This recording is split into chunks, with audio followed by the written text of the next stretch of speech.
How's it going, everyone? This is Michael for Spirit Comics. Welcome to my re-review of X-Men Blue number 4. Now this cover, it's interesting because it has an adamantium claw there in the front, telling me, the reader, that somebody new is going to be introduced, which has already been introduced in previous issues. I think it was number 2, but there wasn't a whole lot of detail gone into the character. And normally I might say something about the lack of background, but I think this time it's just because, you know, it's blue because it's X-Men Blue. That's all I can think of. And it's it. Recaps the previous issue where they fought Bastion. They've done good work together despite friction existing between teammates. Reports that a creature is hunting and killing folks in the mountains of Colorado mean that the jet-setting X-Men are off again. Now this time we open up while they're in the Blackbird. These readings, they're strange, Jean says. And right off the bat, we open up to a drawing of Jean, which I think is really good. It almost reminds me of the 1970s style Marvel Comics. Almost. They're unlike any mutant signal I've encountered before. Are you suggesting that Cerebro is detecting something new? I'm not sure. Jean Grey, Marvel Girl, and Scott Summers, Cyclops. We'll find out soon enough. We're getting close, I think. The signal's just glitchy. I wouldn't say that so loud, Jean. You'll hurt the Blackbird's feelings. She'll drop us right out of the sky. Bobby Drake, Iceman, all-around jerk. The Blackbird's not going to dump us, Bobby. It's Cerebro that Jean's insulting. And if Cerebro's going to turn against us, it'll probably just fry Jean's noodle. Henry McCoy, Beast. And Bobby says this much, which I think is true. You've gotten very morbid since you took up magic. Which I have to agree with. And I'm not inclined to agree with Bobby Drake here because he's just a jerk. Arrow Ridge, Colorado. Well, it's cold. Big babies. Easy for you to say, Iceman. If it's all the same to you, let's find this mutant and get back to Madripoor before we all look like human popsicles. Then she says to Angel telepathically, Angel, did you spot anything? Trees are obscuring my line of sight. Didn't want to fly too close because, you know, flame wings. Warren Worthington III, Angel. Good point, she says out loud. Sit down and join the rest of us in the land of frozen toes. I'll do a side sweep. Maybe I can pick up. And then they see something. So, I hope this isn't the mutant we're looking for. Now that almost sounds like a play on Star Wars A New Hope when Obi-Wan says, these aren't the droids you're looking for. I don't think so. The signal might have been weird, but the mutant was alive. Next question. What killed him? I'm not even sure he's actually dead. Hank says. What? Is that his heart? Disgusting. You might need to have your eyes checked, Hank. because I could have told you this guy was a corpse before I noticed that his heart was being cut out of his chest. Hey, I listened to your friend and step away from the body, a voice says.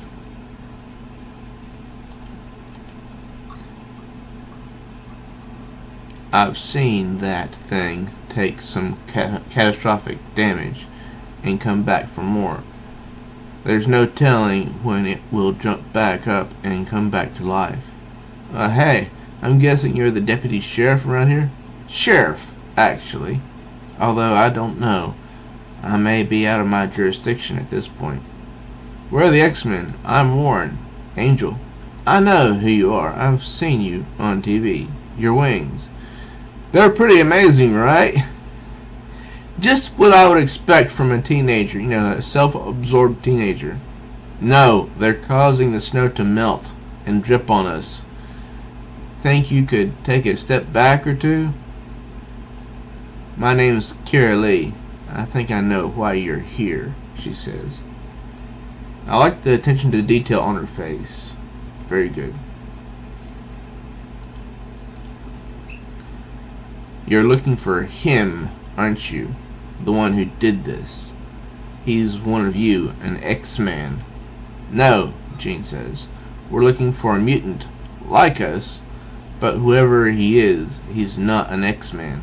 Are you sure, she says? Because I've seen him too, on the news. He's the guy with the claws. Claws? He had claws? This guy, he's older, like a mean old grandpa? And she says, yes to the claws, yes to the mean, no to the grandpa. He was young.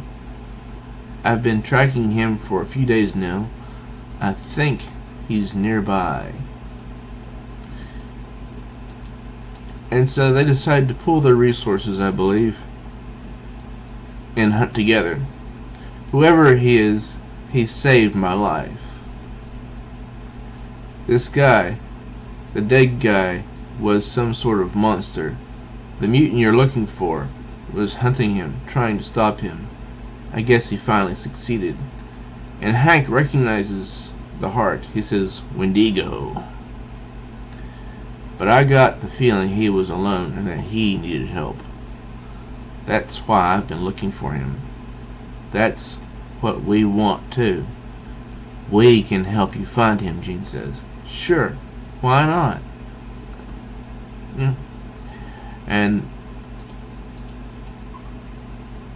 she said, then the more the merrier, right? Yeah. The sheriff says. And this is sort of, uncomfortable. I mean, I would be uncomfortable.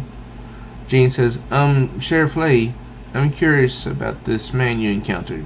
I'm a telepath. If it's alright with you, I'd like to read your mind, and I'd prefer if you didn't, she says. Then Jean thinks, how could she stop me? How would she even know if I... Stop it! I'm thinking like Magneto. That's not who I am, not who I want to be. Jean, come on, it's alright. We're going to find him. And then we hear the shh, and the adamantium claws come out. And we see him, the guy that they're looking for. Shouldn't have come after me, but I'm gonna give you one chance. Turn around. Go back to wherever you came from, and tell whoever's pulling your strings to leave me the hell alone. Is it really him? Wolverine? I'm not counting to 3. Jane, shut him down. We can sort everything out after the fact, but knock him out before... Way ahead of you, Cyclops. Out. And then... Jean realizes she can't read his mind because he has some sort of mental block. Let's see him block this, Cyclops says.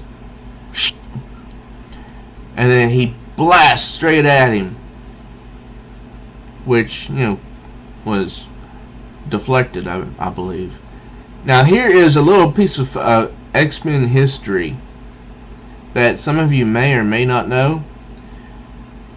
The dude here says, "Blow your chance, Slim." Now, while that may be a common name to call someone, Slim was actually, I believe, Scott Summers' first name when the X-Men began in the 1960s. I think it was later changed to Scott Summers. Or maybe it was Scott Slim Summers. But originally he was called Slim. No! Jean reacts. Why does she react? I believe it's because she is in love with Scott and she doesn't want to admit it. Sure, slam! Boom! Hey, hold on, wait. We know him. You know him? Yeah, he looks a little different, but I recognize him too. We met him before when we got pulled into that other world. And there is no reference here to tell me, the reader, when this happened, what comic book I should look up to find this information in. Nothing. Other world, Scott says.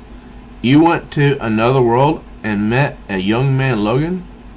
Keep up, Scott. This guy, he's not Logan. He's Wolverine's son, Jimmy Hudson.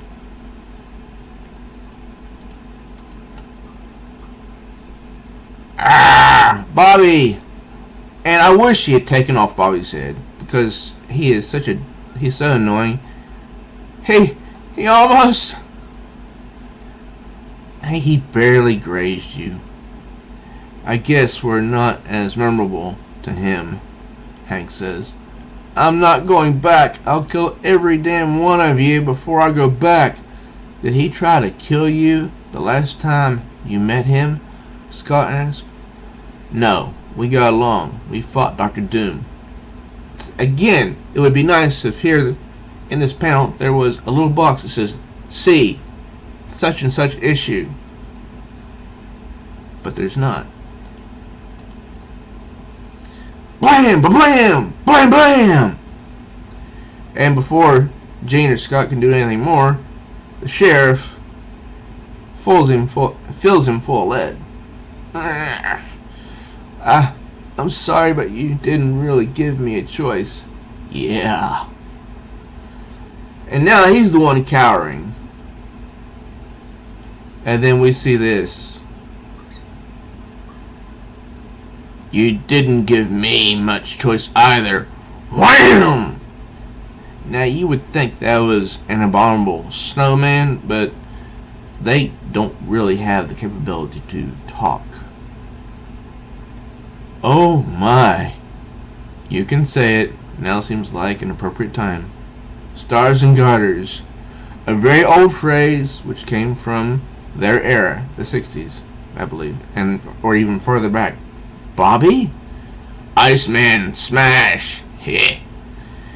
That is so cheesy.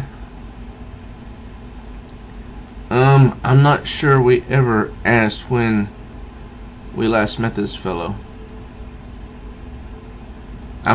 He says, I'm not sure we ever asked when we last met this fellow. We know he has his father's claws, but does he also have his healing factor? He can heal, the sheriff says. I saw him do it once before. And right now, Bobby is riding a kind of high because he feels all important, and he is not trying to be helpful. He just wants attention. Because as he says, you guys, take a second and just look at me. We finally got a real bruiser on the team. Bring on the Juggernaut.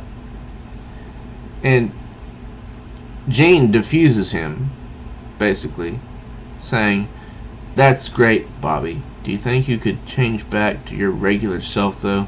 You're kind of weirding me out right now. Whatever you say, boss. As long as everyone remembers that it was me who took down Wolverine Jr. with a little help from your bullets. She says, it's alright, you can take full credit for this one. Want to use these? Not if I can help it, Gene says. He's scared of something, of someone, and I don't think handcuffing him is going to prove that we're friends. He's laying there pretty much unconscious for a bit. Friends? He tried to cut off my face! I think I'm with Iceman on this one. I don't know if... Jimmy? Gene says. What did you say? What did you call me? We're the X-Men, and we don't want to hurt you. We want to help, if you'll let us. We should go somewhere. Maybe we can talk. The Blackbird's not that far. No, somewhere neutral. I think I know a place, the sheriff says.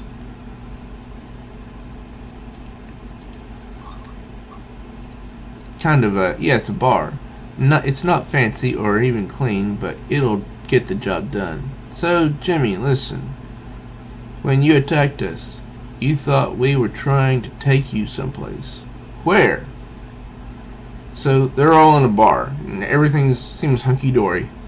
But Gene is doing something to make it so that they're not noticed. That's just it. I don't know. I can't remember. So if he can't remember, then how in the world could he tell them, not to take them back, not to take him back? Maybe you're talking about your world? That place was pretty awful, as I recall. Hey, is the other Iceman with you? Is he around somewhere, or did you cut him up too? Bobby, Gene says. What? It's a fair question. Yeah, for the jerk. The one who really should be killed off, or at least rewritten as someone who has better character. But his character will eventually get better, I think.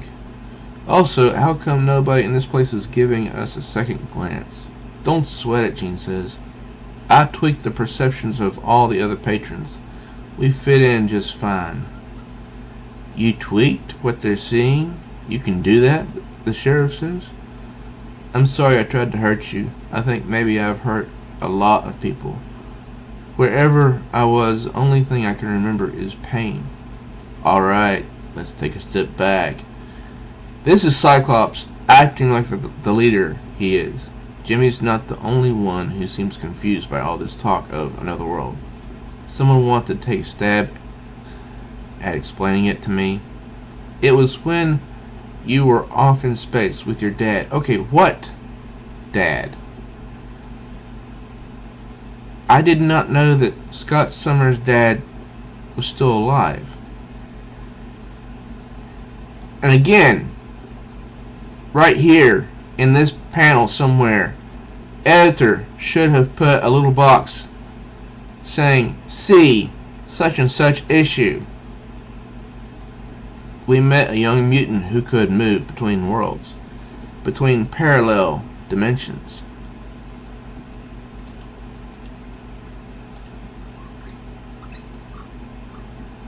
And we ended up in a world with its own X-Men.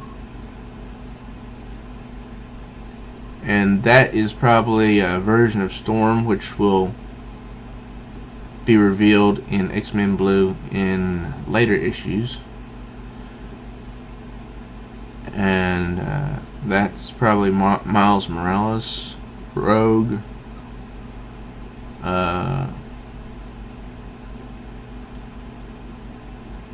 I can't recognize all of them. This world had heroes too, sort of like ours, but not exactly the same. Jimmy was there, along with alternate reality versions of myself and Bobby. So maybe that's the alternate reality version of Gene, and maybe the alternate reality version of Bobby wasn't so annoying. The other me was dead, Angel says.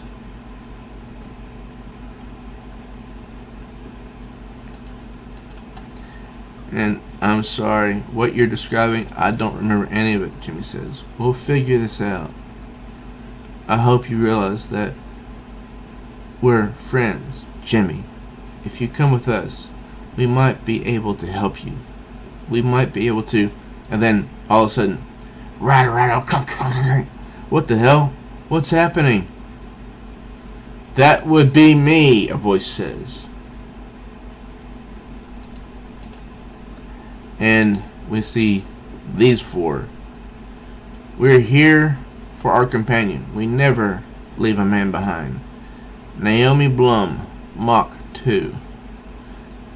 Iske Armor.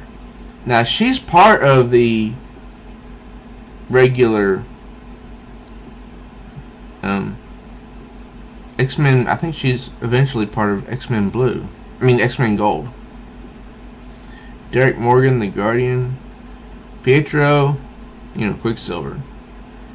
And they're all dressed in the same or similar uniforms, except this one. She looks like she comes from a totally different team than these three. So they're called the New Marauders, not from this universe. To be continued. Honestly, I didn't like that issue too much, but at least it introduced Jimmy Hudson to us. There were some editorial fails, like I pointed out. And when they mentioned something that happened, like going off into another world, they could the editor should have put on the page, see such and such issue. Because if I don't know where to find this information, then I can't go to my local comic shop and say, hey, could you order this issue for me? Thus, Marvel can't make any money. This book was basically even worse than issue 3, I think. The art, though, the coloring, shading, wasn't too bad, and the texturing was okay. But I wasn't really impressed with this. X-Men Blue did not get off to a good start, really. Now, what did you guys think of this? What did y'all think of this issue? Let me know in the comments. I'm Michael for Spirit Comics. Please do subscribe to my channel if you're new. And please do smash that notification bell like She-Hulk so you'll be notified of all new uploads. And please do like this video and share it with others that might enjoy it as well. Till next time, true readers.